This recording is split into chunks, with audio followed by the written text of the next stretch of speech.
अस्सलाम वालेकुम। अ, अच्छा, आप लोगों में से वाइवे के जो कैंडिडेट्स हैं वो प्लीज़ मुझे बता दें ताकि मैं प्रेफरेबली उनसे सवाल पूछूंगा। सदफ आप हैं, इमरान आप हैं, नाइला आप भी वाइवे की हैं, आपका भी वाइवे।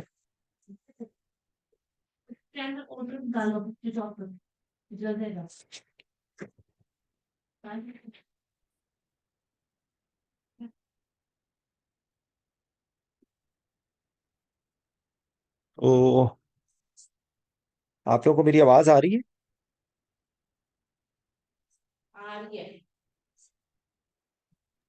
जी सर, आ रही है। अच्छा, तो पहला सवाल का आंसर कौन करेगा?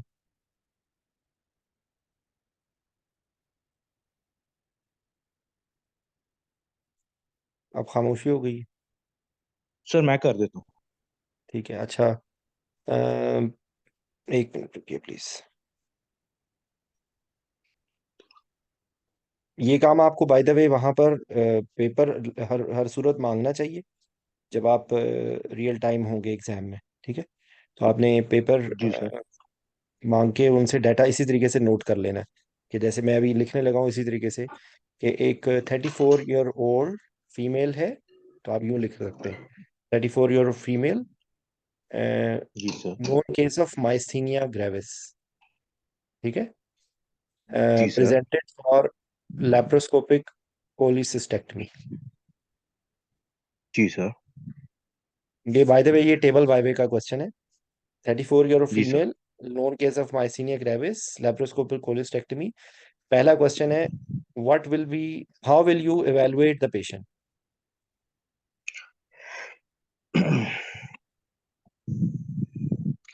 अ, सर हमारे पास 34 इयर्स ओल्ड फीमेल पेशेंट है जिसको मायस्थीनिया ग्रेविस है, और मायस्थीनिया ग्रेविस का एक लॉन्ग टर्म केस है जो कि मेडिकेशन के ऊपर कंट्रोल्ड होगा, और हमारे पास प्रेजेंट किया हुआ है लैब कोलिसिस्टेमी में। इस पेशेंट की एवेल्युएशन मैं करूंगा with respect to myasthenia gravis और कोलिसिस्टेक्टमी के हिसाब से। मायस्थीनिया ग्रेविस की एवेल्युएशन करने के लिए सबसे पहले मैं देखूंगा पेशेंट को मायस्थीनिया ग्रेविस कब से है, लैब, और उसके बाद वो कौन सी मेडिकेशंस ले रहा है, आया उस मेडिकेशन से वो कंट्रोल्ड है, उसके साइन एंड सिम्टम्स कौन से हैं, और उसके बाद क्या कभी उसका मायस्थीनिया ग्रेविस की वजह से रेस्पिरेटरी डिसफंक्शन होने की वजह से कभी हॉस्पिटल में एडमिशन हुआ है या नहीं हुआ। उसके बाद कोलिसिस्टेक्टमी के ऊपर मैं इवेल्युएशन करूंगा पेशेंट की। पेशेंट का मैं पेशेंट से पूछूंगा कि उसकी कोलिसिस्टेक्टमी उसका ऑपरेशन कौन सा है, और उसने प्लान किसने किया, और क्या साइन एंड सिम्टम्स है अच्छा देखें, जिनकी बेसिस मेरी के ऊपर। सॉरी, मुझे इंटरप्ट करना पड़ रहा है। आपको पता है कि आपने कितना टाइम लगा दिया? एक 1.5 मिनट गुजर चुका है। ये 5 मिनट है टोटल। आपने एक ही बात को 3 दफा रिवाइट किया कि मैं से ये पूछूंगा, मैं ये करूंगा। ये आपकी सिर्फ बातें थी जो मैंने यहाँ पे लिखी हैं कि duration, medication, control, respiratory dysfunction. Evaluation यहाँ पे खत्म हो गई? जी सर। नहीं खत्म हुई ना? जी सर। ठीक है, अब आपने ये सो टेबल बाय बाय माइंडेड, ये मम्मा, लॉन्ग जी केस नहीं है। अच्छा ये लॉन्ग केस बेटा जी नहीं है सर। कि आप, कैंटीन लॉन्ग केस नहीं है कि आप इसके अंदर लंबी कहानी सुनाएं। ठीक है, ये तो जी टू सर। द पॉइंट जी आपसे सर। सवाल पूछा कि आप ऐसे एवेलुएट कैसे करेंगे। तो आपका होना जी चाहिए सर। कि इसकी कौन कौन सी मेन, आपने एक रिस्पिरेटरी डिसफंक्शन का नाम लिया, इसके अलावा कोई चीज इंपॉर्टेंट है? ड्यूरेशन भी हो गया, सर। मेडिकेशन भी हो गई, कंट्रोल भी हो गया। जी सर। आपके लिए इंपॉर्टेंट बात क्या होगी? सर रेस्पिरेटरी डिसफंक्शन बस। और control of the medication, control on medication इस कंट्रोल हिसाब किस से, और चीज उसके का? कंट्रोल किस चीज का? सर माइस्थीनिया ग्रेविस के माइस्थीनिया ग्रेविस पेशेंट का। में आपको कौन सी चीजों का आपके बारे में पता होना चाहिए कि कौन सी चीजें हैं जो आपके लिए प्रॉब्लमेटिक हैं? तो एक आपकी मेडिकेशंस हो गई हैं, एक रिस्पिरेटरी डिसफंक्शन हो गया। एस्पिरेशन का रिस्क होता है ना? जी सर। आपने उससे ये control with reference to the symptoms. अगर जी सर। आपने सिम्टम्स का ही नाम लेना है तो आप उसके अंदर डिस्फेजिया का नाम लेंगे, आप उसके अंदर जो ड्रूलिंग ऑफ सलाइवा, जो सिक्रीशंस होती हैं वो ज्यादा होती हैं, उसका नाम लेंगे आप। ठीक है, जी सर। और उसके बाद जी जो सर। डिजीज ड्यूरेशन, खाली ये जुमला बोलने से मसला हल होगा। आपको दिमाग में आ जाना चाहिए कि वो जो 6-7 वो जो क्राइटेरिया होते हैं कि जी sir. Disease duration more than 6 years अगर हो तो वो आईसीयू के 6 लिए इयर्स, एडमिशन होना है। मोर और देन मोर देन 350 कितने मिलीग्राम ऑफ मेडिकेशन, और कोई सीओपीडी तो सिक्स। नहीं है, सीओपीडी यस तो सर। नहीं है कोई और। Yes sir. तो बेसिकली आप ये जो सर। अभी आपने जो 1.5 मिनट में आपने बातें की, वो कोई भी रेलिवेंट बात नहीं थी। तो आप अपना जी टाइम सर। जाया करें, एग्जामिनर की जो की के अंदर चीजें लिखी उनमें से आपने सिर्फ ये 3 बातें बताई हैं। तो जी सर। ये गलती होती है जो टेबल वाइवे में लोग करते हैं। समझ आई जी बात? सर। तो ये समझ आपने गया सर। फोकस, आपको समझाया भी है, बताया भी है। आप लोग पता नहीं क्यों वो नहीं करते उस पे। और मैं ये बता रहा हूँ ना, ये देखे, इस टाइम पे मेरे सामने आप जो गलती भी करेंगे मैं आपकी करेक्शन कर दूंगा। कोई जी ये सर। जियो न्यूज़ पे तो नहीं आ रहा ना, तो इसमें शर्माने की, यस सर। घबराने की कोई जरूरत ही नहीं है। बताएंगे तो गलती आपकी करेक्ट होगी। अब कोई दूसरा बंदा इसी इसी सवाल को करेक्ट करेगा। सदफ, आपका वाइवा है कि नहीं है? ये बाकी लोग वाइवे वाले हैं या नहीं है वाइवे वाले? सर मैं हूँ। तो बोले ना, आपको आपको इनविटेशन, सर, बोले शाबाश। सर आपका ही मेरा अभी फायदा है। वाइवा नहीं है, मेरा अभी रिटर्न है। आपका भी रिटर्न है, नो प्रॉब्लम। आपने वाइवा तो देना है ना। अभी इस जी टाइम सर। पे वाइवा किसका है? चले जी सर जी। चले, आप अगर जवाब देना चाहें आप बोलें, इसका आंसर करें।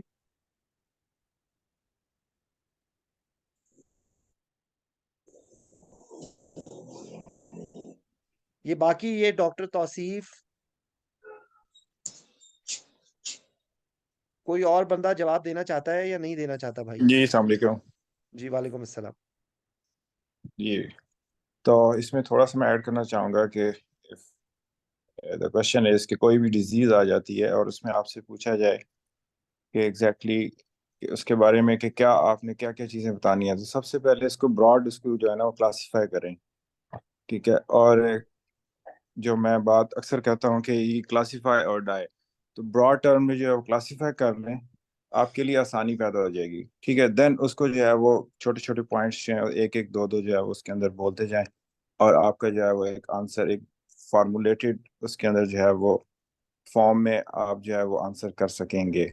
ठीक है, अब कोई भी डिजीज आ जाती है तो उसमें 5 चीजें आपकी जो है, जैसे भी निशान भाई ने बताया आपको कि 5 चीजें जो बहुत जरूरी हैं। ठीक है, एक ड्यूरेशन, ठीक है, देन कंट्रोल या मेडिकेशन, मेडिकेशन से उसका जो है वो कंप्लायंस टू द मेडिकेशन, फिर तीसरी चीज कि जो मेडिकेशन अगर कंप्लायंस है तो उसका कंट्रोल कैसा है, और अगर कंट्रोल अच्छा है तो देन इससे रिलेटेड जो है वो एंड ऑर्गन डैमेज या इससे रिलेटेड कोई कॉम्प्लिकेशंस, तो वो ये मतलब आपकी एवेल्यूशन जो है वो इन 5 चीजों के गिर्द ही घूमेगी। तो अब कोई भी डिजीज इसके अंदर ले लें, माइस्थीनिया ग्रेविस है, डायबिटीज है, इस्केमिक हार्ट डिजीज है। ठीक है, तो इसके अंदर जो है ये 5 चीजें जो है आपकी प्री ऑप एवेल्युएशन या एवेल्युएशन के अंदर जो है वो काउंट होंगी। तो अब इसमें जो जिनका वाइवा है वो इसके अंदर जो है वो ऐड कर लें, तो मेरा नहीं ख्याल कि आपका जो है वो आंसर जो है वो इतना अच्छा, मतलब आपको इससे ज्यादा कोई अच्छा फॉर्मुलेट करने की जरूरत पड़ेगी। जी थैंक यू तौसीफ, आपने ऐड किया। एक्चुअली ये चीज की देखें, ये लोग ना जितनी मर्जी किताबें पढ़ लें, याद रखें बात, ये जितने हम्म। मर्जी लेक्चर सुन लें, जब तक ये बोलेंगे नहीं ना। इमरान, आप मेरी बात समझ रहे हो ना? देखो अब आपने बोला है ना, तो आप देखो, आप उसकी उसके अंदर गुम हो गए सवाल में। ठीक है, तो बेसिकली आपके पास टेबल वाइवे के अंदर इतना टाइम नहीं होता कि आप ये इधर उधर की बातें करें। ठीक है, अगर आप जी फोकस सर। नहीं हो गए तो आपका जवाब हो ही नहीं सकता मुकम्मल, याद रखो। ठीक है, जी और सर। वहां पर परेशानी और होती है कि लोग बाहर आके पूछते हैं कि ये सवाल मेरे से पूछा था कि जी आइस पैक टेस्ट क्या होता है। तो आइस पैक टेस्ट पे कोई फेल नहीं होगा, ये मैं आपको चैलेंज कर रहा हूँ इस बात को। मेरे से पूछा था, मेरे तो जी। फरिश्तों को भी इल्म नहीं था। तो मैं अगर आके कहता कि जी मुझसे देखें आइस पैक टेस्ट पूछा था और मैं फेल हो गया, ये इस बात पे कोई फेल नहीं करेगा। फेल मैं किसी और वजह से हुआ था। ठीक है, तो बेसिकली जी सर। हाउ विल इवैल्यूएट, तो आपने इवैल्यूएशन, ये एक रिस्क फैक्टर है ना, अपर अपर एब्डोमिनल सर्जरी। ठीक है, जी और सर। ये माइस्थीनिया ग्रेविस है। तो आप ये बोलेंगे हमारी जो इवैल्यूएशन होगी वो इस बात पे फोकस हो रही होगी कि इसको पोस्ट और वेंटिलेशन की जरूरत ना पड़ जाए। तो हमारी जी इवैल्यूएशन सर। में हमने ये डिसाइड करना है कि ये क्या सर्जरी की जा सकती है या नहीं की जा सकती, या डिले करना पड़ेगा, या जी किसी सर। ऑप्टिमाइजेशन की जरूरत है। इतनी सी बात है जी ये। सर। अब ये अगर आपको समझ आ गई तो आप वहां पर आप मिस नहीं करेंगे, otherwise you will be just lost. ठीक है।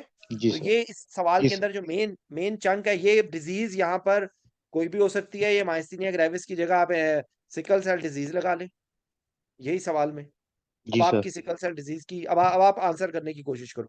मैंने डिजीज चेंज कर दी है। पहला क्वेश्चन, जी यही सर। यही सिकल पेशेंट अब सेल माइस्थीनिया डिजीज। ग्रेविस का नहीं है, सिकल सिकल सेल डिजीज का है। अब आप कैसे वैल्यूएट करोगे?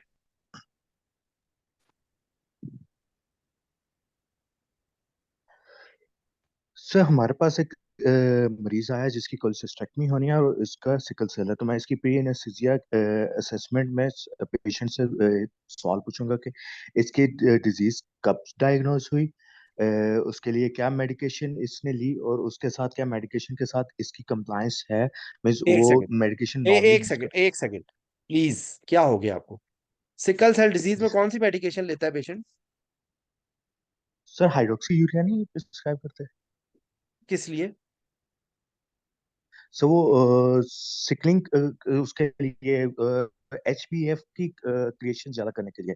पता नहीं यार, सॉरी, मैंने मुझे नहीं पता इस बात का, मेरे दिमाग में नहीं है ये बात। जी लेकिन सर, हो सकता है मैं गलत कर रहा हूँ। ये इतनी इंपॉर्टेंट तो बात वो है? एक सेकंड, इसके अंदर क्या चीज इंपॉर्टेंट है? अगर आप इवैल्यूएशन की बात करें, देखिए वहां पर आपके पास टू द पॉइंट। सर। अब आप मेरी बात, अब आपको समझ आ रहा है जी कि सर। ये जी किताबें सर। पढ़ने का कोई फायदा है? नहीं फायदा। जी सर। यकीन करो, और जितने मर्जी आपको कोई नोट्स बना के दे दे, कोई मुंह में हलवा डाल दे, फायदा कोई नहीं है। मैं ये नहीं कहता हूँ वो चीजें गलत है, वो बिल्कुल सही है, वो बिल्कुल बिल्कुल इंपॉर्टेंट है। लेकिन ultimately at the end of the day, क्या उसको कहते हैं कि हक तो हक है कि हक अदा ना हुआ। बेसिकली सिकल सेल डिजीज में आपको जी सर। सिकलिंग के बारे में बात सोचनी है। इसके अंदर आपने haemoglobin G S sir. Level की बात करनी है। उसके अंदर जी आपने, सर।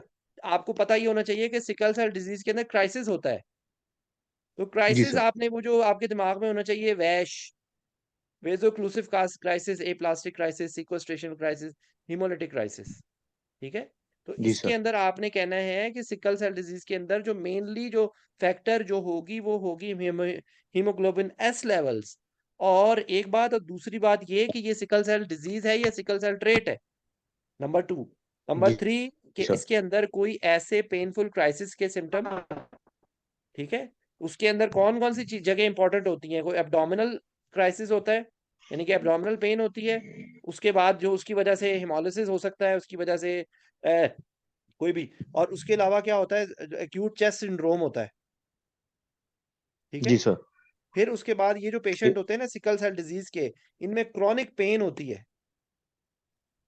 क्रॉनिक पेन की वजह समझ गया से सर। ये इनको हो सकता है ओपीआई डिपेंडेंट भी हो सकते हैं ये। तो आपने, आपका होगा ये पहली समझ गया सर। ब्रेकिंग ब्रेकिंग सेंटेंस में कि सिकल सेल डिजीज के अंदर आपने उसकी टाइप देखनी है, उसके अंदर हीमोग्लोबिन एस लेवल देखना है, और सिकलिंग की वजह से उसको कोई प्रॉब्लम्स हो रही हैं, कोई उसको पल्मोनरी इन्फार्क्ट्स हो रहे हैं, उसके अंदर कोई और बॉडी में कहीं पर भी उसके क्राइसिस। अगर आपने इतना भी जुमला बोल दिया ना कि मैं वैल्यूएशन विल बी फोकस्ड, के उसका कहीं भी क्राइसिस। दूसरी बात क्या होगी, दूसरी इसके अंदर इंपॉर्टेंट बात, सिकल सेल का ट्रीटमेंट असल में क्या होता है?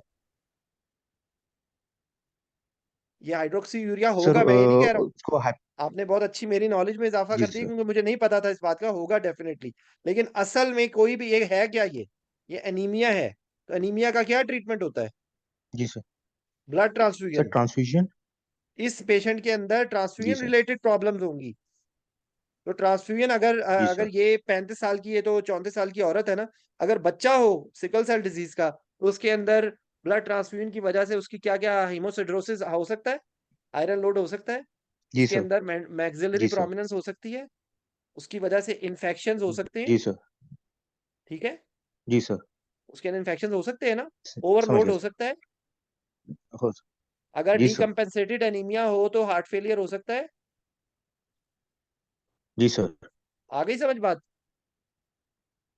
तो समझ गया आपने सर। इसके, अब आपको है कि इस पेशेंट में मेरा फोकस सिकल सेल डिजीज में with reference to the severity, the level of haemoglobin S, how much patient is suffering because of any crisis, and problems related to blood transfusion.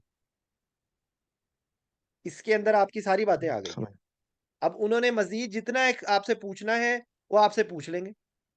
आप इसके अंदर कह सकते हैं कि भाई अगर वो यहाँ तक बात हो गई है तो आप कह सकते हैं कि हीमाटोलॉजी से कंसल्टेशन की जरूरत होगी। ठीक है। इवन इवन कल कल ही जी मैं सर। इत्तेफाक से मैंने बहुत बहुत कम मुझे फेस करने पड़े हैं केसेस सेंस क्रॉनिक पेन में मैंने बहुत देखा है। लेकिन कल मैंने करवाया उसका हीमोग्लोबिन एस लेवल कितना होना चाहिए सिकल सेल डिजीज में? Sir less than less than 30%। Less than sir मुझे 30% याद था। वेरी गुड, आपको बिल्कुल सही याद है। ठीक है, 30% होना चाहिए। अगर वो जी उस सर। टाइम पे इमीडिएट सर्जरी करनी हो तो कैसे कम कर सकते हैं? सर उसमें फिर हम फ्रेश ब्लड ट्रांसफ्यूजन करेंगे उस एक्सचेंज पेशेंट के ट्रांसफ्यूजन, लिए, अगर इसको एक्सचेंज कहते हैं ट्रांसफ्यूजन। एक्सचेंज जी सर। ट्रांसफ्यूजन। ठीक है, वो जी एक्सचेंज सर। ट्रांसफ्यूजन करते हैं। तो ये बस क्योंकि देखें ये टेबल वाइवा है, इसमें बताने में आपको कितने मिनट लग जाएंगे। ठीक है, तो बेसिकली समझ। देखो जहन में रखो बात आप ये। और अच्छा इसके ये तो हो गई चलो इवैल्यूएशन। तो इसके अंदर ये बात हो गई। अगला क्वेश्चन इन दोनों के रेफरेंस है, मैं दोनों क्वेश्चंस को साथ साथ लेके चल रहा हूँ। पहले क्वेश्चन को माइसीनिया ग्रेविस के अंदर अब आपसे अगर वो अगले ये इन्होंने पूछ लिया आपसे डिजीज के बारे में पूछ सकते हैं, सिकल सेल डिजीज क्या होती है, तो क्या जवाब देंगे आप? सिर्फ आपने 10 सेकंड्स में आपने सर सिकल सेल क्वेश्चन को एक्सप्लेन करना है। क्या है सिकल सेल डिजीज? चंद एक सेकंड में सर एक्सप्लेन करना, मैंने सुन नहीं था, पाया थोड़ी डिस्टॉर्शन हुई मैं सर। कह रहा हूँ कि सिकल सेल डिजीज या मायस्थीनिया, देखो ना अब आपने खुद अपने 5 मिनट को यूटिलाइज करना है। एग्जामिनर का ये काम नहीं है कि वो 5 मिनट में आपसे सारे जी सर। सवाल पूछे, वो स्किप करके अगले सिनेरियो पे चला जाएगा। सर ठीक है, सिकल सेल डिजीज को एक्सप्लेन करूं? आपको फिर मैं आप बिल्कुल एक सिंपल वर्ड्स में आप कैसे एक्सप्लेन करेंगे what is sickle cell disease?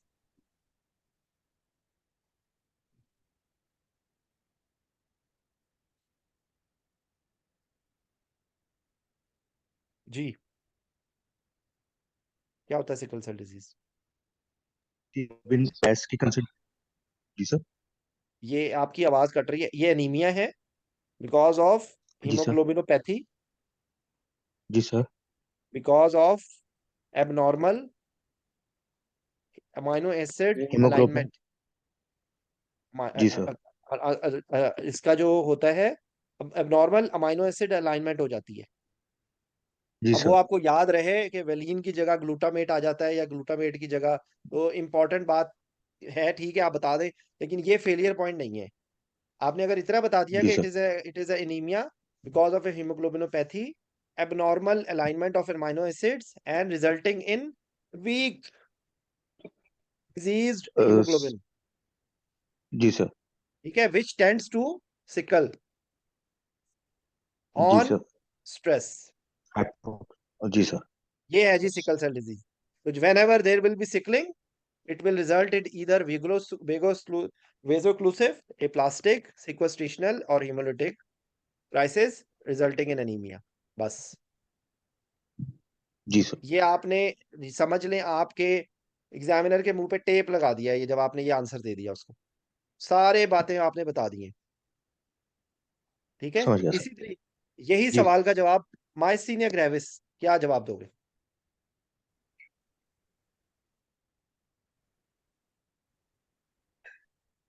Sir myasthenia gravis is a motor neuronal disease in which antibodies are made against sorry a sorry pre-junctional sorry sorry sorry sorry sorry, please खुदा के लिए, ये motor neuron disease नहीं है। ये किसने कहा है आपको मोटर न्यूरॉन डिजीज? autoimmune खुदा के लिए वास्ते ऐसे ना करो, ऑटोइम्यून डिजीज है। जी sir. Sir autoimmune disease against pre-junctional acetylcholine receptor गलत pre-junctional गलत post। गलत गलत गलत, प्री जंक्शनल नहीं है, पोस्ट जंक्शनल है। जी सर। पोस्ट जंक्शनल है। ठीक है, आगे क्या जी सर। होगा? पोस्ट जंक्शनल प्रॉब्लम है, पोस्ट जंक्शनल क्या? Sir antibodies are formed against post-junctional receptors कौन which से रिसेप्टर? competitively कौन से receptor? acetylcholine nicotinic nicotinic cholinergic receptors। ठीक है, एसिटाइल कोलिन के रिसेप्टर से आगे। जी सर।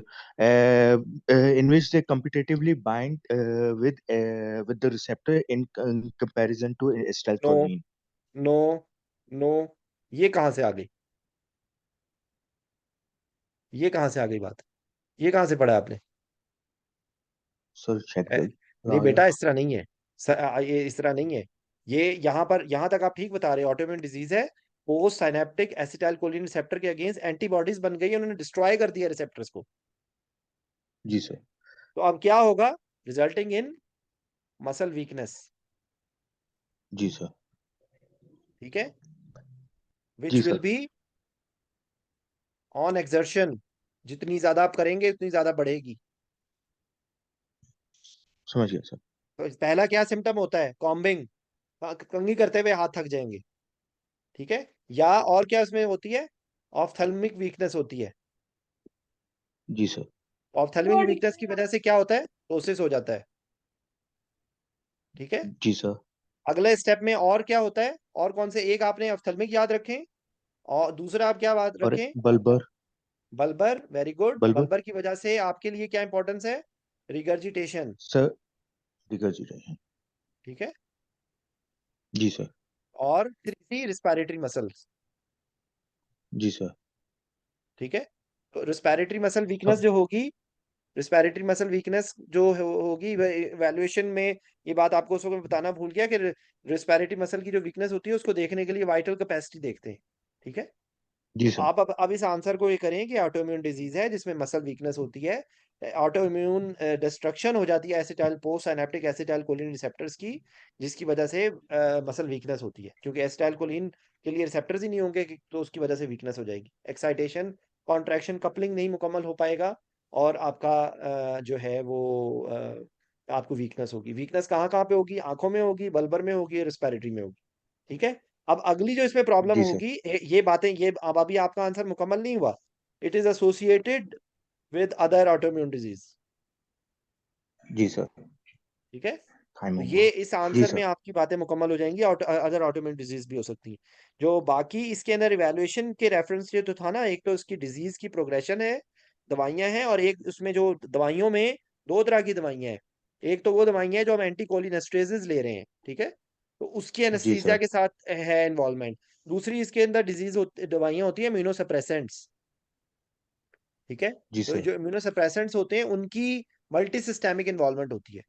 इम्यूनोसप्रेसेंट्स की वजह से जी बोन मैरो सप्रेशन भी हो सकता है, एलएफटीज भी डिस्टर्ब हो सकते हैं, आरएफटीज भी डिस्टर्ब हो सकते हैं। तो आपका अब आप तक पता लगा इवैल्यूएशन के आंसर में आपने क्या बोलना है? ठीक है। इवैल्यूएशन में जी आपने सर। इन बातों को बिल्कुल चंक, और एक ये याद रखो बात, ये जब तक नहीं आपका आंसर सही होगा तब तक, जब तक आप बोलेंगे नहीं। ये किसी समझ। भी दुनिया के नोट्स पढ़ लें आप, दुनिया की किताबें पढ़ लें, जब तक आप प्रैक्टिस नहीं करेंगे, क्योंकि मेरे से ज्यादा इस चीज को कोई नहीं जानता। मैं बहुत दफा फेल हुआ हूँ। मैं 2 दफा टेबल वाइवे में फेल हुआ हूँ, सिर्फ इस वजह से कि जब मेरे से सवाल पूछा जाता था तो मुझे कुछ पता नहीं होता था मैंने क्या बोलना है। मैं बिल्कुल यही आंसर इसी तरीके से बोल रहा होता था, जिसका ना कोई सर होता था ना कोई पैर होता था। और मुझे ये बहुत देर के जी। बाद ये बात समझ आई कि वहां पर जवाब आपने देना क्या है। ठीक है। इसलिए जी सर। जो बोलोगे तो अब आप यकीन करो, अब आपका आंसर बेहतर होगा। ठीक है। तो ये है आंसर। इवैल्यूएशन में भी आपको डिजीज का पता होगा तो आप इवैल्यूएशन बताओगे ना। वहां पे आपने हवा में तीर जी नहीं सर। चलाना, आपने टू द पॉइंट बात करनी है कि इस डिजीज के अंदर ये एस्पेक्ट्स है, तो मैं ये चीजें देखूंगा। तो my evaluation will be focused on presence of other autoimmune disease, the medications which patient is taking, and any problem because of the medications. ठीक है। ये बात है। जी सर। अब अगला क्वेश्चन वो आपसे ही पूछेंगे, ओके अब आपने एनेस्थीसिया को परफॉर्म करना है, आपने इवेलुएट कर लिया, इसके अंदर इवेलुएशन के अंदर बाद अल्टीमेटली आपने दो रिजल्ट्स लेने हैं, कि या तो उसका रेफरल होगा फॉर ऑप्टिमाइजेशन। ठीक है। जी तो sir. Optimisation for, sorry, referral for optimisation. तो माइस्थीनिया ग्रेविस की ऑप्टिमाइजेशन होगी with reference to the muscle weakness, और सिकल सेल डिजीज की ऑप्टिमाइजेशन होगी with reference to haemoglobin S. ठीक है। ये दो जी आपकी सर। हो गई। अब आप सर्जरी करवा रहे हैं, तो इसके अंदर जो जी एनेस्थीसिया की मैनेजमेंट के अंदर सिकल सेल डिजीज में आपने इंपॉर्टेंट बातें उनको क्या बतानी है, और मायस्थीनिया ग्रेविस में इंपॉर्टेंट बातें क्या बतानी है? पहले सिकल सेल डिजीज बताओ, शाबाश। एनेस्थीसिया सर के सिकल सेल। कंडक्ट में आपको क्या चीजों का एहतियात करनी है? सर सिकल सेल डिजीज में हमने ये वेजो एक्लूसिव वेजो एक्लूसिव वर्ड भूल सर पेशेंट जो हमारा सिकल सेल है उसको हमने वेजो ऑक्लूसिव क्राइसिस से बचाना है, और हमने जीए को प्रेफर करना है in against regional anaesthesia, because regional anaesthesia में पेशेंट के वेजो ऑक्लूसिव क्राइसिस में जाने के चांसेस ज्यादा है। इसके इसके अलावा हम जीए में जब जाएंगे, पेशेंट को इंडक्शन देंगे, तो हमने ये कोशिश करनी है पेशेंट का नॉर्मो टेंशन मेंटेन रहे, उसके बाद नॉर्मोवोलीमिया भी रहे और नॉर्मोथर्मिया भी रहे। हाइपोथर्मिया या कोई और स्ट्रेसफुल कंडीशन हुई तो उसकी वजह से पेशेंट को वेजोक्लूसिव क्राइसिस शुरू हो सकता है, और उसकी पेन वर्स हो सकती है, और उसकी वजह से patient post operative renal renal failure में जा सकता है। अच्छा देखो, अब आपने ये बातें, कुछ बातें फालतू में बोल दी हैं। आपको ये जीए वर्सेस ये कहाँ पे लिखा हुआ है कि spinal is contraindicated in patient with sickle cell disease? So वो उसके हिसाब से थे, इंट्रावेनस रीजनल एनेस्थीसिया के हिसाब से वो बोल दिया था तो मैंने। ये आपको यहाँ बोलने, उसमें यहाँ पे टॉर्निक। आपने लैब खोली में आपने इंट्रावीनस रीजनल एनेस्थीसिया देना है? नो। क्यों अपने ये कुल्हाड़ा भी नहीं है, ये वो मौला जट का वो जो पकड़ी होती थी ना मौला जट ने, ये वो चीज है अपने ऊपर मारने वाले बात। अब आपको प्रॉब्लम समझ जी आ रही सर। है बेटा जी, कि वो जी किताबों सर। को जितना अपनी नजरों के हटा दोगे ना वाइवे में, उतने वाइवे में पास होने के चांसेस बढ़ जाएंगे। ठीक है? जी सर। कोई जरूरत नहीं थी इस जवाब देने की, कोई जरूरत नहीं है कि जी आपने सर। रीनल फेलियर करवा दिया। ठीक है? आपने जी जब सर। आपसे वो जब पूछ रहे हैं ना एनेस्थीसिया की मॉनिटरिंग या सॉरी एनेस्थीसिया की मैनेजमेंट, तो आप ये बताएं कि हमारा फोकस जो मेन बात है वो सिकलिंग की तरफ है, कि हमने सिकलिंग जी को सर। प्रिवेंट करना है। ठीक है? तो सिकलिंग को प्रिवेंट जी करने सर। के लिए जो जो फैक्टर्स की इंपॉर्टेंस है वो मैंने यहाँ लिख दिए। ऑक्सीजन, हाइपोक्सिया अवॉइड करना है, हाइपरकार्बिया अवॉइड करना है, एसिडोसिस अवॉइड करना है, हाइपोथर्मिया अवॉइड करना है, normotension, normovolaemia, good perfusion, avoid sympathetic stimulation. ये जी आपका सर। बाय द वे ये आंसर आपका पता नहीं कितनी जगहों पे फिट होगा। तो ये यहाँ पर जी 100% ये सर। फिट होगा आंसर। ठीक है? मॉनिटरिंग में इन जी sir. Addition to standard 1 standard 2 monitoring, इसके अंदर special consideration for temperature monitoring. ठीक है? Special consideration with making sure that patient's volume status is good. तो उसके लिए urine output is a very important thing in this patient. Maybe आप normal condition में लैब कोली में आपको फोलिस डालने की जरूरत नहीं है, लेकिन इसके अंदर आप जरूर डालें, ताकि आपको पता हो कि वॉल्यूम जी स्टेटस सर। ठीक है पेशेंट का। ठीक है? तो ये बातें हैं जी सर। इसके अंदर। हो सकता है नॉर्मल सॉरी प्रॉब्लम हो सकती है ना लैप्रोस्कोपिक कोलिस्टेक्टमी के अंदर, कि अगर उसका सडन कार्डियक आउटपुट कम हो गया तो उसकी वजह से प्रॉब्लम हो सकती है ना। तो आपने जी इसमें सर। ये आपने बता दिया कि इसके अंदर लैप्रोस्कोपिक कोलिस्टेक्टमी में नॉर्मल पेशेंट के अंदर भी वेंटिलेशन और परफ्यूजन मेंटेन करने में होती है, तो बेहतर है कि आप उससे पहले थोड़ा सा उसको फ्लूइड दे दें, अगर कोई कॉन्ट्राइंडिकेशन नहीं है, कोई पेशेंट फेलियर में नहीं है। ठीक है? तो आप उसको थोड़ा सा जी सर। वॉल्यूम से लोड कर देंगे, ताकि during the time of insufflation patient को कोई प्रॉब्लम ना हो। ठीक है? जी सर। तो जी सर। ये आपका आंसर है इसका। ये आप आंसर देंगे तो आप फेल नहीं होंगे, ये मैं आपको चैलेंज कर रहा हूँ इस बात की। इसी तरीके से जो माइसिन, यही आंसर को आप इन्हीं में से कोई थोड़ी बहुत एक्स्ट्रा बात आपसे पूछ लेंगे वो, लेकिन मोर प्लस यही बातें होंगी। अब आपकी एनीमिया है, तो एनीमिया के अंदर कैसे एनेस्थीसिया देते हैं? एनेस्थीसिया के अंदर एनीमिया के अंदर आपसे वो सवाल पूछने को तो कुछ भी पूछ सकते हैं कि एनीमिया के अंदर एनेस्थीसिया की क्या इफेक्ट्स आते हैं, एनीमिया कंपेंसेटेड है या डीकम्पेंसेटेड है। तो एनीमिया से रिलेटेड वो आपसे बातें पूछ सकते हैं, लेकिन एक्चुअल बात ये सिकल सेल के सिकलिंग के रेफरेंस से ये बातें हैं। ठीक है? और जी सर। टॉर्निके, वो बेसिकली जो आप बताना चाह रहे हैं वो आप टॉर्निके बताना चाह रहे हैं। ठीक है? टॉर्निके जी सर। अवॉइड करते हैं इसमें, टॉर्निके नहीं आपने देना, कोशिश करना है आप टॉर्निके जी अवॉइड सर। करें। ठीक है? इसके अंदर आप या वैसे कोई ऐसी सर्जरी हो जो ब्लीडिंग का रिस्क है, तो उसके अंदर आप वो कर सकते हैं, सेल सेवर। ठीक है?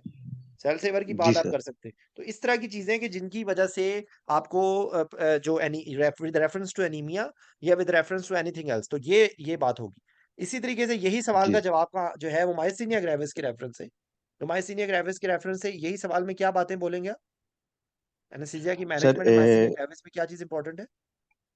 Sir in addition to Association of Anaesthetists of Great Britain and Ireland monitoring level 2, हम इस पेशेंट के अंदर हम इस पेशेंट के अंदर नॉन डिपोलराइजिंग मसल रिलैक्सेंट की हाई डोज नहीं लो डोज देंगे, उसमें सिर्फ और सिर्फ एट्रोक्यूरियम और विक्यूरोनियम दे सकते हैं 1/10 डोज में, और हम डिपोलराइजिंग मसल रिलैक्सेंस को अवॉइड करेंगे, ताकि पेशेंट पोस्ट ऑफ वेंटिलेशन पे जाने के उसके चांसेस कम हो सके।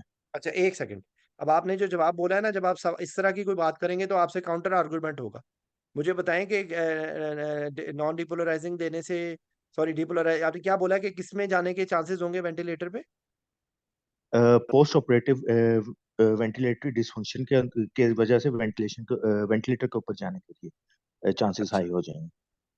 इसका अब आपका सिंपल ये था कि इसमें न्यूरोमस्कुलर मॉनिटरिंग करनी है। जी सर। ये बात आपने बोलनी थी। और आपने बोलना था कि जी sir. Neuromuscular, if possible try to avoid neuromuscular blockers. If you want to give जी यू सर। Can give 1/10। और दूसरी आपने इसमें बात करनी थी, जी इसमें सर। एस्पिरेशन का रिस्क है।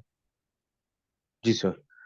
एस्पिरेशन रिस्क, तो आपने एस्पिरेशन रिस्क को बताने के लिए क्या चीज होती है, या रैपिड सीक्वेंस इंडक्शन है या मॉडिफाइड रैपिड सीक्वेंस इंडक्शन है।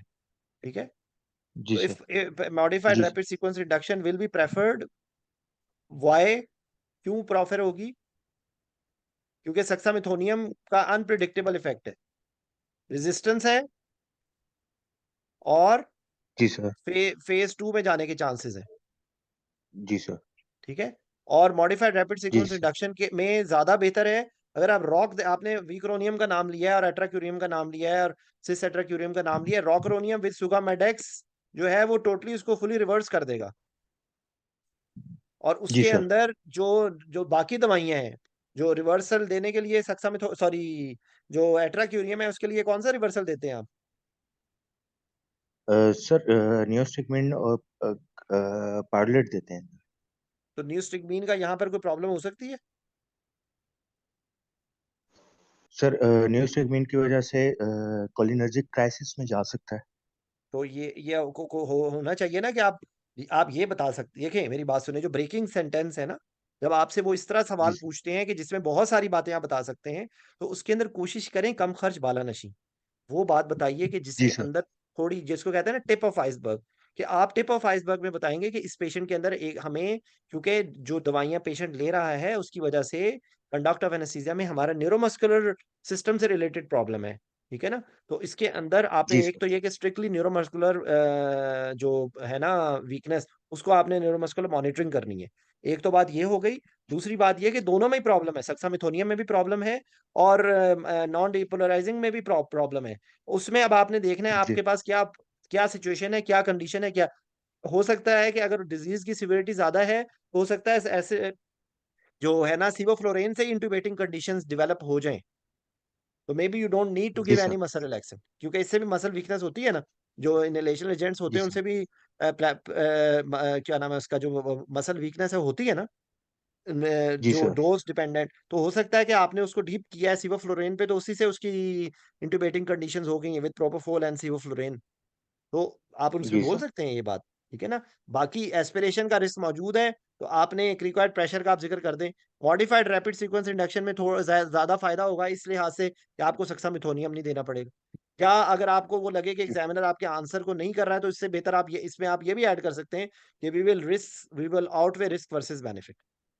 ठीक है, क्योंकि जी दोनों में सर। प्रॉब्लम है। उसके अंदर एस्पिरेशन जी का सर। रिस्क जरूरत रहेगा, तो ये बात हो गई। दूसरी आपने इंपॉर्टेंट बात जो एनेस्थीसिया के कंडक्ट में बतानी है कि अगर वो इम्यूनोसप्रेसेंट पे है, तो आपका जो जो उसके अंदर प्रॉब्लम है, जो उसके अंदर सिस्टम डिकम्पेंसेट हुआ है, उस हिसाब से आपने अपने एनेस्थीसिया को मॉडिफाई करना है। ठीक है, जी प्लस सर।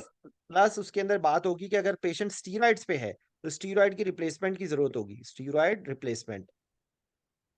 ठीक है, जी सर। अब आपको यहाँ पर किताब का सफा खोल के तोते की तरह वो रोज बताने की जरूरत नहीं है, अनलेस वो पूछे ना। आपने जी जो, सर। वो आपसे देखो, जो उन्होंने अपनी की में बनाई हुई है ना चीजें, वो आपसे खुद पूछते जाएंगे। ठीक है, अगर आप उनको इंपॉर्टेंट बातें पहले बता देंगे, तो आप एग्जाम आपने पास कर लिया। अगर आपने शुरू में जैसे आपने किताब का सफा बताना शुरू कर दिया था कि वीक्रोनियम और एट्राक्यूरियम देते हैं और उसको अवॉइड करेंगे, और उससे ये सवाल का चंक नहीं है। वो आपसे ये नहीं पूछ रहे हैं जी कि ये देंगे तो क्या हो जाए। यही प्रॉब्लम है जो फेस करते हैं आप लोग। ठीक है, तो ट्राई टू बी फोकस्ड। आप अपनी मैनेजमेंट पे ऊपर फोकस करके बताइए। आप सोचेंगे इंट्यूबेशन कैसे करना है, अब वो आप बताइए, सोचें कि आपको इसको ब्लॉक एनाल्जेसिया कैसे देना है, आपने इसको फ्लूइड कौन सा देना है, आपने मॉनिटरिंग कौन सी करनी है, आपने इस पेशेंट को एचडीयू में भेजना है या आईसीयू में भेजना है। तो ये बातें आपने उनको बतानी है। ये पोस्ट ऑपरेटिव मसल वीकनेस हो जी सर। सकती है प्रोबेबल, तो इवन अगर वेंटिलेटर सपोर्ट की ना भी जरूरत हो, तो it is better to monitor in HDU. ये आंसर दोनों के लिए है, जी सर। सिकल सेल डिजीज के लिए भी यही आंसर है। सिकल सेल डिजीज के पेशेंट को भी पोस्ट ऑपरेटिवली आपको एचडीयू में भेजना चाहिए, जहां पर उसकी बेहतर तौर पे केयर हो सके, क्योंकि वही लेवल्स आपने पोस्ट ऑपरेटिव पीरियड में भी मेंटेन करने हैं। सिकलिंग उसको पोस्ट ऑपरेटिव पीरियड में भी हो सकती है। पेन आप अच्छा रिलीव नहीं करेंगे तो भी स्ट्रेस की वजह से उसको सिकलिंग हो सकती है। ठीक है, तो ये सारी जी सर। चीजें उसके अंदर आपने ध्यान रखना है। तो मायस्थीनिया ग्रेविस के जी पेशेंट के सर। अंदर भी यही बातें हैं। ठीक है, जी सर। जी सर। समझ आ गई ये बात आपको? सर समझ गए। बेसिकली अब थोड़ी देर के डिजीज लिए को आप डिफाइन सांस करना ले है लो, उसके chance। थोड़ी देर के लिए आप जी सर। सांस ले लो, और प्लीज कोई और बंदा बोले जिसका वाइवा है। और ये राजा नंद साहब, आप वही राजा नंद साहब हैं? जी सर। जी सर। तो अब आप अगला सवाल आपसे होगा। इस सवाल का जो आखिरी ठीक। का जो कंपोनेंट है ना, वो लेप्रोस्कोपिक कोलोस्टेक्टमी के रेफरेंस से है। वो उसके लिए आप ये सबको मैं बताता हूँ, यही बात आपको बताऊंगा। 3 स्टेप्स याद कर लें कि एक पहला होता है ट्रोकार, दूसरा होता है पेरिटोनियम, न्यूमोपेरिटोनियम, और तीसरा होता है CO2 इंसफलेशन। यानी basically CO so not insufflation, CO2 absorption. ठीक है, तो ट्रोकार इंसर्शन के वक्त वेसल रप्चर हो सकती है, विजरा रप्चर हो सकता है, वेजोवेगल हो सकता है। आपने बेहतर पहले एनेस्थीसिया की डेप्थ इतनी मेंटेन रखनी है कि वेजोवेगल ना हो। नंबर 2, न्यूमोपेरिटोनियम पे भी वेजोवेगल हो सकता है, और कार्डियोवास्कुलर कंप्रोमाइज हो सकता है, एंडोब्रोंकियल इंटुबेशन हो सकती है, FRC कम हो जाएगी, एयरवे प्रेशर्स बढ़ जाएंगे न्यूमोपेरिटोनियम के बाद। और तीसरा स्टेप होगा कि CO2 जब इंसफलेट होनी शुरू हो जाएगी, तो उस टाइम पर न्यूमोपेरिटोनियम के वक्त ही एक और भी चीज हो सकती है कि जो है ना आपका न्यूमोपेरिटोनियम की नीमोपेरिटोनियम की वजह से, जो सॉरी, जब आपने इंसफलेट कर रहे हैं ना, तो अगर वो किसी मेजर वेसल में चला गया तो उससे CO2 एम्बोलिज्म भी हो सकता है। तो ये 3-4 बातें हैं जो आपको विद रेफरेंस टू लैब आपको पता होनी चाहिए। ठीक है, अब अगला अगला क्वेश्चन का आंसर आपने देना है राजानंद। अ, एक हाइपरटेंसिव डायबिटिक पेशेंट है, उसको जो है ना उसकी वो बाथरूम में वो गिरा है, और उसका फ्रैक्चर नेक ऑफ फीमर हो गया है। ठीक है, तो सर्जन ने इसकी जो है ना वो सर्जरी करनी है फ्रैक्चर नेक की। तो पहली तो बात ये कि इसके अंदर प्रॉब्लम्स क्या हैं, व्हाट आर द चैलेंजेस और what are the problems you can face in this patient. Sir इस पेशेंट की एज क्या है? वैसे ही एल्डरली होते हैं। For sorry 55। चलो, एल्डर आप एल्डरली करना चाहते हो, आप 65 कर दो, कोई मसला नहीं है, इससे इतना ज्यादा फर्क नहीं पड़ेगा। एल्डरली के कंसर्न आ जाएंगे। ठीक है, सर इसमें एक तो ये हमारे एल्डरली पेशेंट के कंसर्न आएंगे, दूसरा सर ये इमरजेंसी सर्जरी टाइप हो जाती है तो उसके कंसर्न्स होंगे। फिर जो हमारे कोमॉर्बिड्स हैं इसको हम डिवाइड कर लेंगे, patient factors, surgery factors and anaesthesia factors. ठीक है, पेशेंट में ये है कि जो पेशेंट के कोमॉर्बिड्स हैं वो कैसे हैं, वो ऑप्टिमाइज्ड हैं, कब से हैं, मेडिसिन कौन सी ले रहा है, उसके साथ कंप्लायंस है, वेरी कोई गुड। रिसेंट कोई इवेंट हुए हैं, हाइपरटेंसिव इमरजेंसी हुई है, अर्जेंसी हुई है, या डायबिटीज की वजह से कोई एडमिशन हुआ है, हाइपोग्लाइसीमिया या जो डायबिटिक कीटोएसिडोसिस। उसके अलावा ये जो दोनों कोमॉर्बिड्स हैं, इन कोमॉर्बिड्स की कॉम्प्लिकेशन कोई बॉडी पे सिस्टम्स पे, ठीक है, ये जैसे इसके लिए डायबिटिक यहाँ हाइपरटेंसिव पर है तो आप जुमला इस्कीमिक बोल हार्ट दो। डिजीज के इसके माइक्रो अंदर आप ये जुमला, मेस्टोवेस्कुलर का। हाँ, इस माइक्रोवेस्कुलर और मैक्रोवेस्कुलर कॉम्प्लिकेशंस के नाम से बोल दोगे तो वो ज्यादा बेहतर लगेगा आंसर में। ठीक है, कंटिन्यू, सर शाबाश। सर तो ये दोनों जो कोमॉर्बिड्स हैं इनको देखना है हमने। इसके अलावा पेशेंट की जो है पेशेंट से रिलेटेड हमने बाकी चीजें देख लेनी है। अब आ गया सर्जरी से रिलेटेड, ये हम डिस्कस कर लेंगे कि सर्जन के साथ कि उनका प्लान क्या है, वो कितना अर्ली करना चाहते हैं और हम ऑप्टिमाइजेशन कितना जल्दी कर सकते हैं। अच्छा, 1 मिनट ये राजानंद, क्योंकि एक मैं आपको सिर्फ एक चीज आपने मिस कर दी है, वो मैं सिर्फ जस्ट एक, क्योंकि एक पॉइंट है, हो सकता है कि वो उनकी की में ये लिखा हुआ हो कि फ्रैक्चर ऑफ फीमर जो है ना वो गिरने की वजह से हुआ है, या किसी मेडिकल प्रॉब्लम की वजह से मरीज सिनकपी के साथ गिरा ठीक है। है सर, हाँ वो रूल ठीक है, आउट कर लेंगे, तो ठीक बस है सर। आपने सिर्फ एक बात कर लेनी है कि मोड ऑफ इंजरी, उसको इंजरी कैसे हुई, और उसके अलावा एसोसिएटेड इंजरीज। ये एसोसिएटेड इंजरीज आपने एक दफा नाम, क्योंकि जब मरीज गिरा है तो उसको ठीक है, और वो भी कह सकते एसोसिएटेड हैं कि हेड इंजरी भी थी। हाँ ठीक है, उसमें हेड इंजरी भी हो सकता है उसको डायबिटिक कोमा हुआ हो सकता है उसको कोई एंडोक्राइन प्रॉब्लम हुई हो सकता है उसको। तो आपने सिर्फ क्योंकि इतनी डिटेल बताने की जरूरत नहीं है, आप सिर्फ ये बोल दें कि is this fracture is isolated और इज ठीक इट हो रिजल्ट बिकॉज ऑफ स्लिपिंग और because of any other cause which result in syncope sort of thing. बस इतने जुमले में आपका ये आपका थम्स अप हो जाएगा। ठीक है, ठीक हो सर। चलो आगे अच्छा चलो। सर, सर्जरी का हमने डिस्कस कर लेना है सर्जन्स के साथ कि वो मोस्टली तो ये नेक का फीमर के फ्रैक्चर इमरजेंसी में कर रहे होते हैं, सॉर्ट ऑफ अर्जेंसी होते हैं कि बहुत ज्यादा डिले नहीं कर सकते। तो उससे रिलेटेड हमने अपना प्लान करना होता है और जितनी जल्दी जो भी ऑप्टिमाइजेशन कर सकते हैं। ठीक है, उसके साथ सर हमारा प्लान होगा फिर एनेस्थीसिया से रिलेटेड। एनेस्थीसिया में मेनली चीजें वही आएंगी कि कोमॉर्बिड्स को ही देखते हुए हमने प्लान करना है, एज को और सर्जरी से अच्छा रिलेटेड। सॉरी, यहाँ क्योंकि पर एक दो सर बातें आप मिस कर गए हो, वो मैं आपकी ऐड कर दूं, मैं समझा था बताओगे। इसमें आपने सिर्फ ये एक तो आपने अर्जेंसी की बता दी है, उनका प्लान क्या है, उन्होंने क्या करना है। ठीक है, और सिर्फ एक इम्पॉर्टेंट क्वेश्चन है जिससे आपकी मैनेजमेंट पे इफेक्ट हो सकता है, वो बोन सीमेंट है। ठीक है, ठीक कि है। अगर ऐसे टाइप का फ्रैक्चर है जिसके अंदर उन्होंने हेमी आर्थ्रोप्लास्टी करनी है, उन्होंने सीमेंट यूज करना है या नहीं करना, तो that will be an important thing. ठीक है, तो ठीक हो यूजुअली टाइप ऑफ फ्रैक्चर क्या है और उसमें उनका क्या प्लान है। आर दे एक्सपेक्टिंग टू ठीक हो much bleeding, are they expecting to use cement, तो ये आप दो तीन बातें विद स्पेशल नेक और फीमर के फ्रैक्चर के अंदर आप ये जिक्र कर देंगे। दूसरे फ्रैक्चर में शायद इसकी इतनी ज्यादा सिग्निफिकेंस ना हो, लेकिन यहाँ पर एक पॉइंट है जो आप जो सर्जरी के साथ डिस्कस कर रहे हैं ना, तो आप उनसे सर। ये कह दें कि भाई कितनी क्या आपका प्लान है, कितने ड्यूरेशन प्रोबेबल कितनी होगी, कितनी अर्जेंसी है, और बोन सीमेंट और ये सारी चीजें। ठीक है, अब आपने आ जाओ टाइप ऑफ सर्जरी पे, ओ सॉरी, टाइप ऑफ एनेस्थीसिया पे। इसमें सर हम दोनों, हमारे पास दोनों ऑप्शन है, हम रीजनल एनेस्थीसिया भी दे सकते हैं, सेंट्रल न्यूरोक्सियल ब्लॉक, और जीए भी दे सकते हैं। अच्छा, कौन से एडवांटेजेस या कौन से फैक्टर्स होंगे जो रीजनल को सपोर्ट करेंगे और कौन से फैक्टर्स होंगे जो जीए को सपोर्ट करेंगे? सर रीजनल में जो है, एक तो ये है कि हमारा जो एयरवे से रिलेटेड इश्यूज हैं वो हम अवॉइड कर सकते हैं। उसके अलावा ये है कि पोस्ट ऑपरेटिव पेन अच्छा होगा। पेशेंट, ये एल्डरली पेशेंट है, हाइपरटेंसिव है, तो वो जो हमारे सिंपैथेटिक रिस्पांस आएगा वो हम अवॉइड कर लेंगे, एस्पिरेशन का रिस्क होगा वो अवॉइड हो जाएगा। उसके अलावा जो है सर जो है अ, अ, अब आपको एक गलती इसमें आपको पॉइंट पेशेंट, आउट करूं, एल्डरली पेशेंट सुनो का। सर। सुनो सुनो सुनो, सर। अब आप गलती पता क्या कर रहे हो।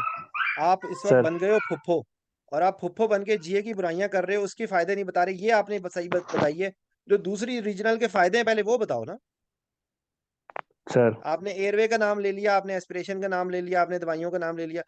देखो ये कभी भी जब प्रोज एंड कॉन्स बताने होते हैं ना किसी चीज के, तो दूसरों की सर। बुराइयां बाद में करते हैं, पहले उसकी अच्छाइयां बताते हैं। ठीक हो सर। इसकी अच्छाई और क्या है, इंपॉर्टेंट, बहुत इंपॉर्टेंट बात आपने नहीं बताई है रीजनल के रेफरेंस से। डीवीटी का चांसेस कम हो जाएंगे, हाँ ठीक हो गया सर, डीवीटी प्रोफिलैक्सिस अवॉइड हो जाएगा, ब्लीडिंग के चांसेस कम हो ब्लीडिंग कम जाएंगे, होगी, सिंपैथेटिक पोस्ट स्टिमुलेशन कम ऑपरेटिव। होगी, सर। जो सिंपैथेटिक स्ट्रेस है वो कम हो जाएगा। ठीक हो गया सर। तो ये ये बताया फायदे था पहले बताओ। ठीक ठीक है, सर। इसके अलावा सर पोस्ट ऑपरेटिव डिलीरियम या जो, उसके भी पोस्ट कम हो ऑपरेटिव जाएंगे। कॉग्निटिव डिसफंक्शन ज्यादा बेहतर लफ्ज कॉग्निटिव। होगा। ठीक है, वो होंगे। अब इसकी रीजनल की प्रॉब्लम क्या हो सकती है? सर पेशेंट हो सकता है अनविलिंग हो, अनविलिंग एल्डरली हो, पेशेंट है, उसकी डिफिकल्ट, अगर स्पाइन है डिफिकल्ट हो, हमें। ठीक है, और उसके अलावा सर पेशेंट कोऑपरेशन है, वो अनविलिंग कभी में आ कभी गया, रीजनल में एल्डरली पेशेंट। अनविलिंग में आ गया, अनविलिंग और कॉपरेशन आ गई, एक ही बात है ये। ठीक है सर। और ठीक है सर, ड्यूरिंग पोजीशनिंग मुश्किल होती है सर लगाने में, ये पोजीशनिंग भी तो वो हमें डिफिकल्टी में आ देखना। गई। इंपॉर्टेंट बात आप नहीं बता रहे हो, इस केस में पेन है ना, सर। सिवियर पेन है, तो पेन में पेशेंट हिलने नहीं देगा। ठीक है, तो अगर वो पेन सर। को टैकल करने के लिए आप उसी वक्त बता सकते हैं कि हम उसमें कोई ऐसा ब्लॉक पहले दे देंगे जिसकी वजह से पोजीशनिंग इजी हो जाए, या आप उसको सिडेट भी कर सकते हैं, आप उसको कैटामीन स्मॉल डोज ऑफ केटामीन मिडाजोलैम दे के आप उसकी पोजीशन बना के आप उसको ब्लॉक लगा सकते हैं। ठीक है, तो ये आप उसकी टैकल, ठीक होगा तो pain will be a big problem, difficult anatomy, ossification of joint, वो क्या नाम है, स्पाइन आपको प्रॉब्लम हो रही है, एक पॉइंट हो गया। अनविलिंगनेस या नॉन कॉपरेटिव या उसको उस टाइम पर अगर वो वैसे ही ओल्ड एज इतना है कि वो प्रॉब्लम कर रहा है तो वो आ गई, पेन आ गई। ठीक है, ये थी। और इसके अलावा एक बहुत इंपॉर्टेंट बात जो शायद इससे भी पहले आपको बतानी चाहिए, वो क्या है?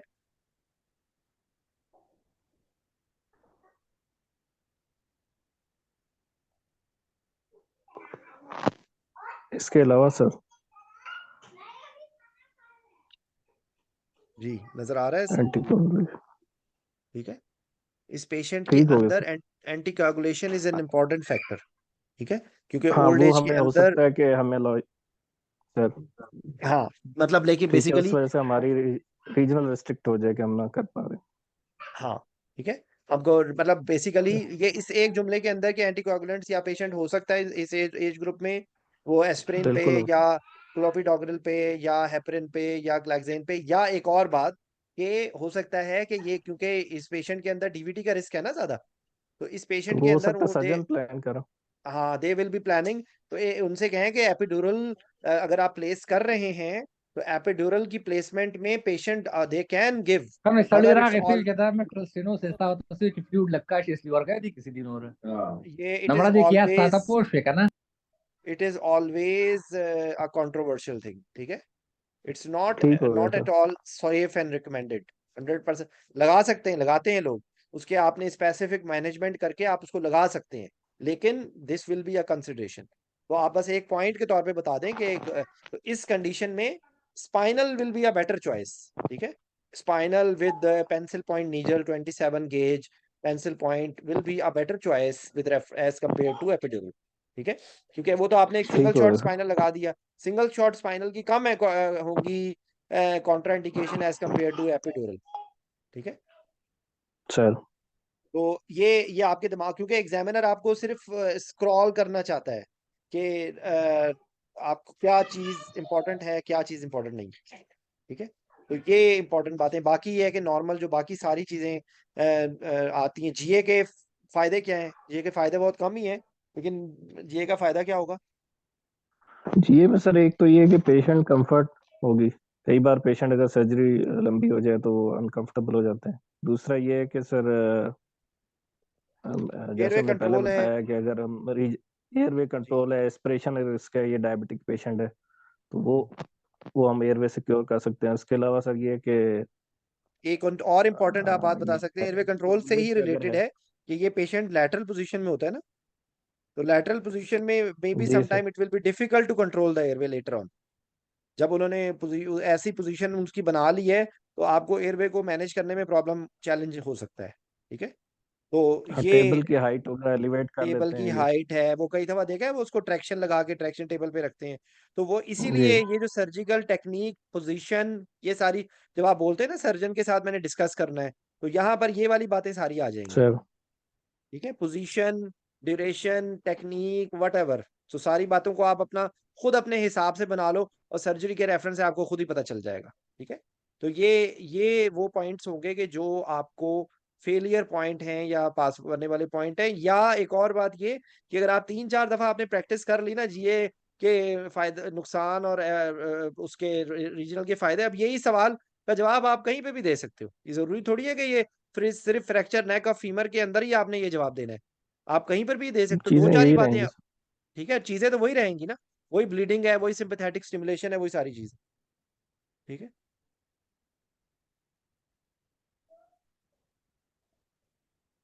एक मिनट please।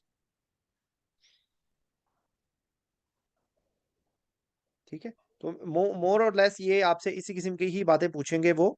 बाकी है कि अगर उनके की के अंदर डायबिटिक का कंट्रोल है, आपने इस वक्त बोला था डीके, तो डीके से ज्यादा इंपॉर्टेंट जो जी होता है सर। ना insulin, non insulin dependent diabetes mellitus के अंदर, वो हाइपर ऑस्मोलर कॉमा होता है। ठीक है, वो जस्ट फॉर योर करेक्शन। जी सर।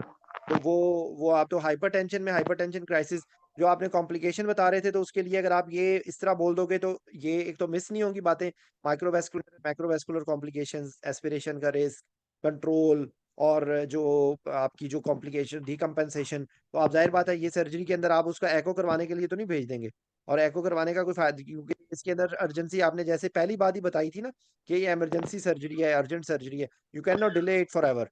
ठीक है, क्योंकि अगर आप जितना डिले करेंगे उतनी ज्यादा मॉर्बिडिटी सर मोर्टेलिटी के चांसेस बढ़ जाएंगे। ठीक है, with reference to DVT, fat embolism, there are so many factors which will lead to the problems, pen.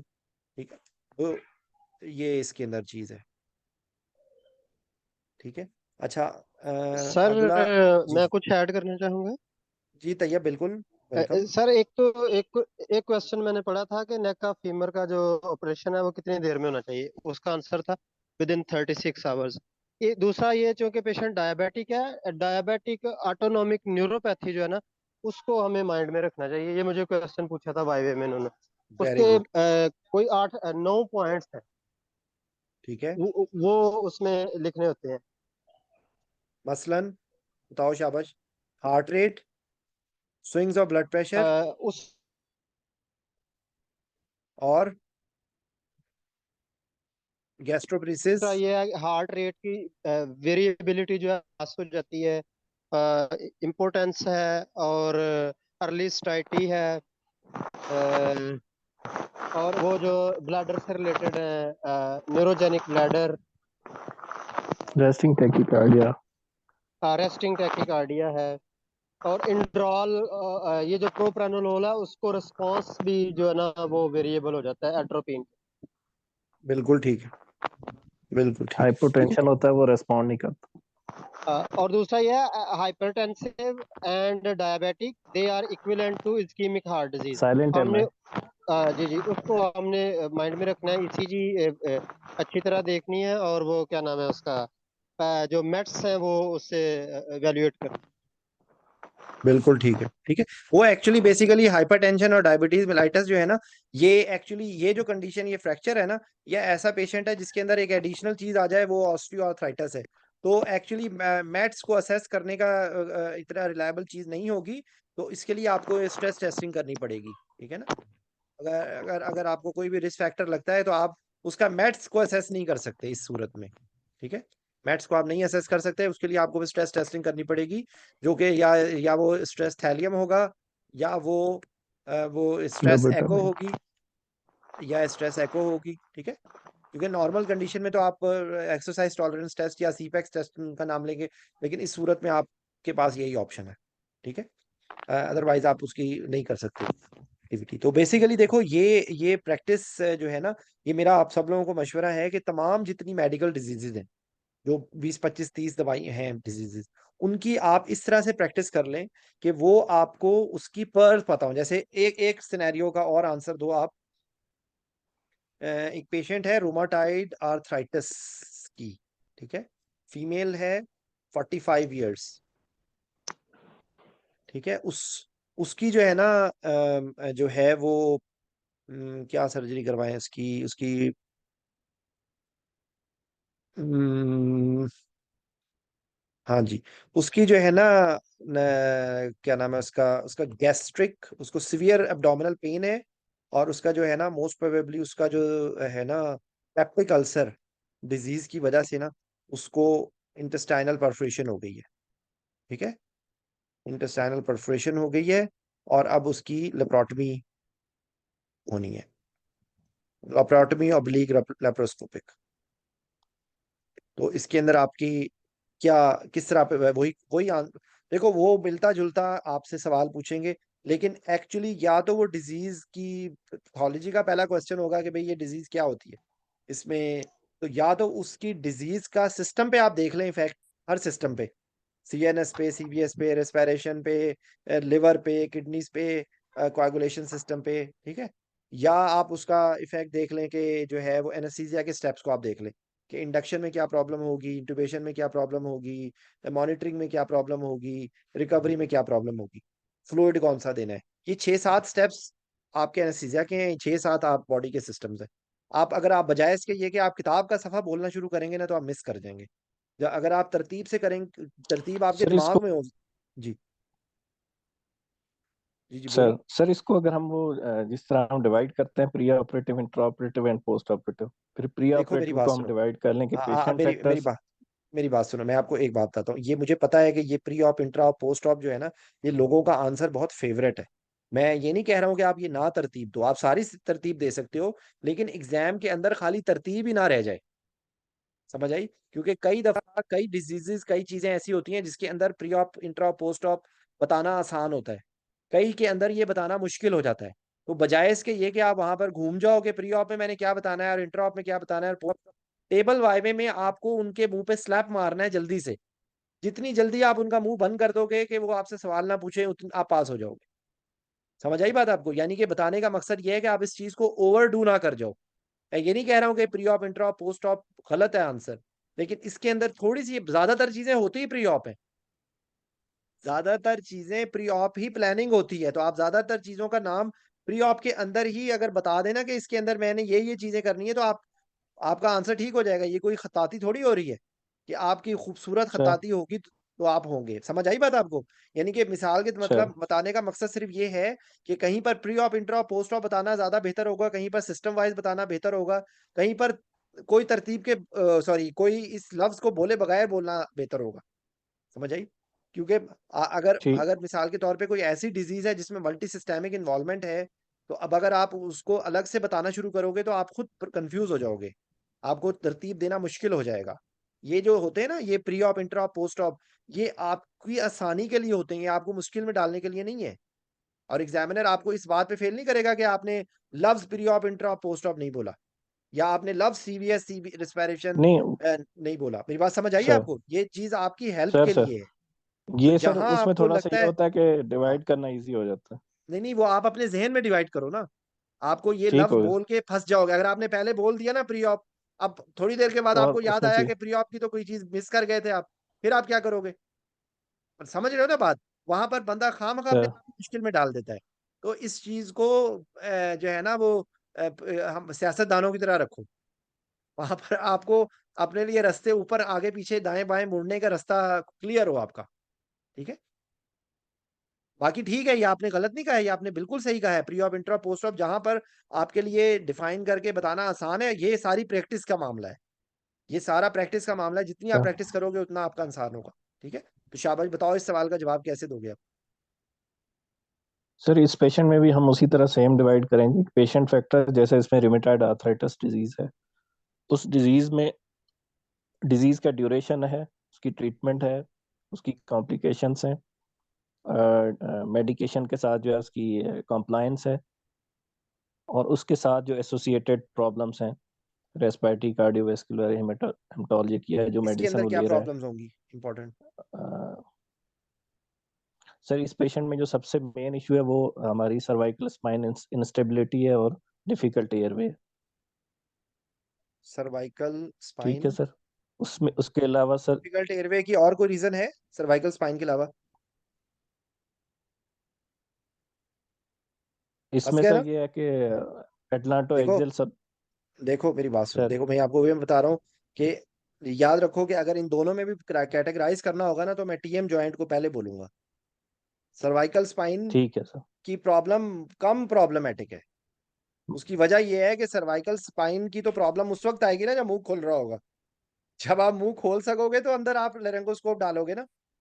वो सर्वाइकल ठीक, स्पाइन को तो आप ग्लाइडोस्कोप मतलब के एक जरिए तो मैनिपुलेट कर माउथ लेंगे। Opening restrict. अगर माउथ ओपनिंग ही सही। नहीं है, सबसे ज्यादा इसके अंदर प्रॉब्लम टीएम जॉइंट से रिलेटेड है। तो आप अगर ठीक हो कैटेगराइजेशन गया में सर। करोगे ना, तो मैं पहले नंबर 1 पे टीएम जॉइंट बोलूंगा, नंबर 2 पे मैं सर्वाइकल स्पाइन बोलूंगा। ठीक है? एंड आई एम ठीक है sir. Purely on the basis of practical experience कि टीएम जॉइंट की प्रॉब्लम अगर है ना, तो स्पाइन है या नहीं है डजंट ठीक। मैटर। क्योंकि इन अदर केस अगर आपका लेरिंगोस्कोप ही नहीं जा रहा, तो वो ये सर्वाइकल स्पाइन से क्या प्रॉब्लम होती है? आप जो जो स्निफिंग पोजीशन होती है वो नहीं बना सकते ना आप। सर्वाइकल स्पाइन की स्टेबिलिटी से यही होता है ना कि आप नेक को ज्यादा मूव नहीं कर सकते। तो वो तो उस टाइम पे आएगी ना जब टीएम जॉइंट की जी आएगी। सर। तो पहले आप माउथ ओपनिंग की बात कर दो। ठीक है? तो ये टीएम जॉइंट से रिलेटेड है। माउथ ओपनिंग डिफिकल्ट होगी, और उसके सर्वाइकल स्पाइन में सर ये है कि हम फर्दर इंजरी कर सकते हैं फर्दर सर्वाइकल इंजरी इसकी, कर सकते हैं, और आप स्पाइनल कार्ड स्निफिंग, इसका मतलब इसका पोजिशनिंग और उसके। प्रैक्टिकल आंसर ये है कि स्निफिंग पोजीशन आप नहीं बना पाएंगे। ठीक है? जो स्निफिंग पोजीशन होती है, या जिसको क्या कहते हैं, स्निफिंग पोजीशन होती है, या इसके लिए फजूल लफ्ज है बार्किंग डॉग पोजीशन। ठीक है, बार्किंग डॉग पोजीशन भी कहते हैं, स्निफिंग पोजीशन भी कहते हैं, जो हमारा जो इंट्यूबेशन की पोजीशन होती है। ठीक है, तो आपको बिल्कुल सही है, डिफिकल्ट एयरवे हो गया इसका। और आगे सर मेरा एक क्वेश्चन है, हम इसमें सर्वाइकल स्पाइन को क्यों इतना डिस्कस कर रहे हैं? डायबिटीज में तो स्टिफ सिंड्रोम होता है ना, जिस टेम्पोरोमैंडिबुलर जॉइंट का, जिसमें ग्लाइकोसाइलेशन हो जाती है, सर्वाइकल तो सर्वाइकल में भी होता है क्या? बिल्कुल होता है। सर्वाइकल का तो नहीं, रोमाटाइड आर्थराइटिस की बात हो रही है। हाँ, ओके ओके सर, उसमें सब लक्सेशन का रिस्क होता है। Thank you sir. जी ठीक है, उसके अंदर वो आपसे अगर वो डिटेल पूछना चाहेंगे, मुझे भूल गया, एक एंटीरियर होती है, एक पोस्टीरियर होती है और एक लैटरल होती है। ये 3 तरह की सबलेक्सेशन पढ़ लेना, मुझे अब याद नहीं है इस टाइम पे, लेकिन ये है इसके अंदर। ठीक है जी सर। जी, आगे चलो।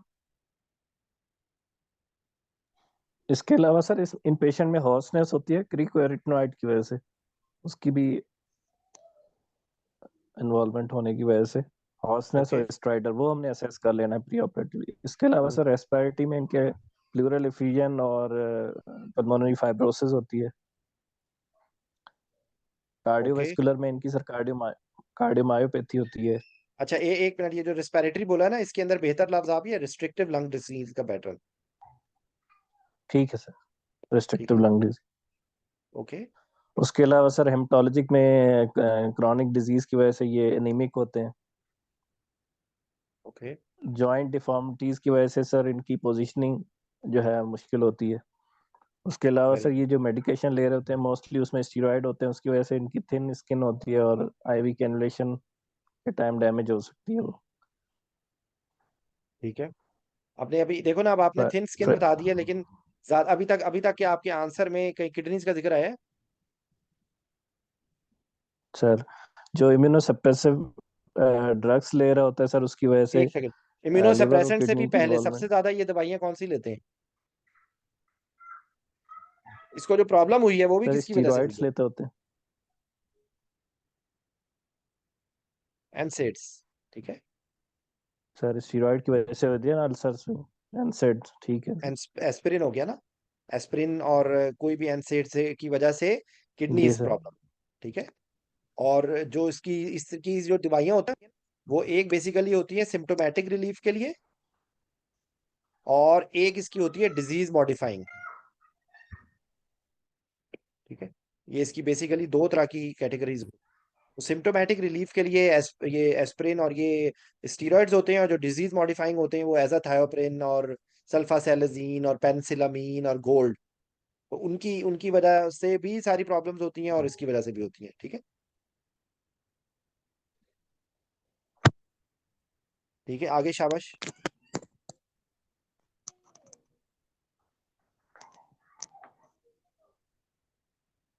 जी सर इसके ये तो मेनली हो गए पेशेंट और कोमॉर। इसके अलावा भी हम देखेंगे कि इसके साथ कोई एसोसिएटेड डिजीज तो नहीं है, ये भी क्योंकि ऑटोइम्यून डिजीज है तो इसके साथ भी हो सकती हैं दूसरी अच्छा, आपने ऑटोइम्यून कार्डिक का डिजीज, लफ्ज वो भी बोला था, हमने मैं रूल आउट कर शायद देंगे। कॉन्सेंट्रेट नहीं कर सका, आपने कार्डिक बोला है, बताया? उसके अलावा कार्डिक सर कार्डियोमायोपैथी, कार्डियोमायोपैथी, इसके अलावा कुछ होता है? कार्डियोमायोपैथी और पेरिकार्डाइटिस।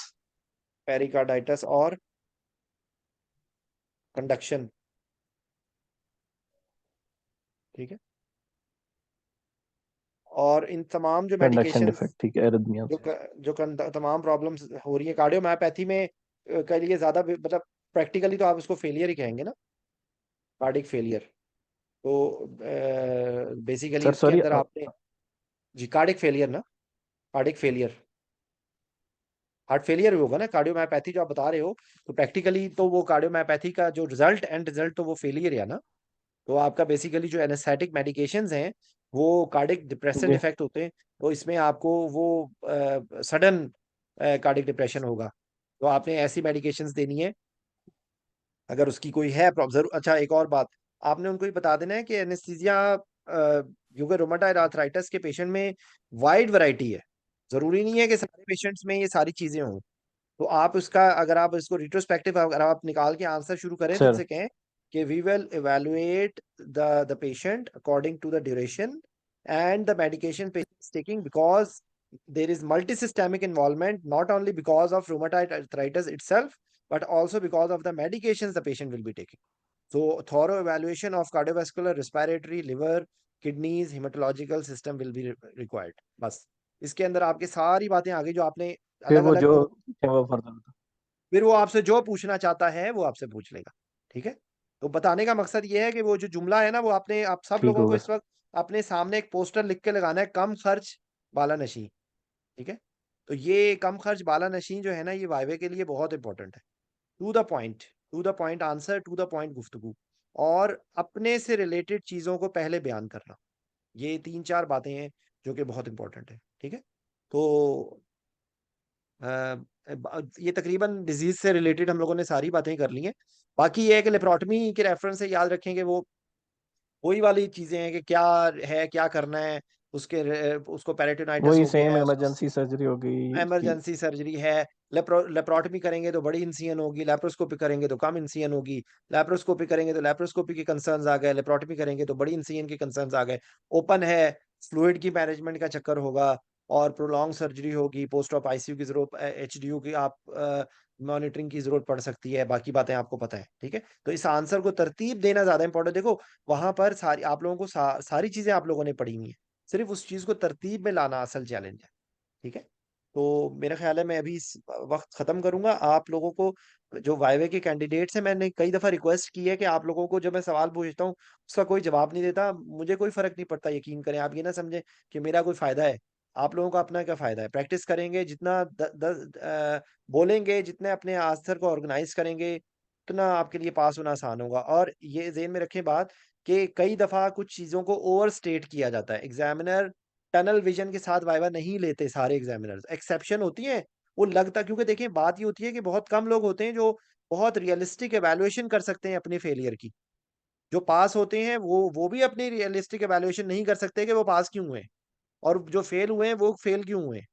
ओवरऑल मैं आपको बता रहा हूँ इतने सालों के एक्सपीरियंस और खुद फेल होने का क्योंकि अगर मैं पहली दफ़ा पास हो जाता ना तो मुझे पता ही ना होता कि फेलियर क्या होता है और तो जो बिल्कुल फर्स्ट अटेम्प्ट में पास हो गया ना, वो सही गाइड नहीं इसलिए जो आप लोगों को सबको मेरी गुज़ारिश है, एक आप ऐसे बंदे से राब्ते में रहें जो फर्स्ट अटेम्प्ट में पास हुआ है और एक ऐसे बंदे से राब्ते में रहें जो कई दफ़ा फेल हुआ है। क्योंकि वो आपको वो दोनों की बातों को कंबाइन करके आपको सही बात होगी। क्योंकि वहाँ पर कई दफ़ा एग्ज़ाम के में आप कन्फ्यूज़ हो जाते हैं, परेशान हो जाते हैं। ऐसे लोग होते हैं जो एक टेबल वाइवा खराब हुआ है और छोड़ के चले गए एग्ज़ाम कि जी मैं तो फ़ेल हो गया हूँ। हालाँकि ऐसे नहीं होता।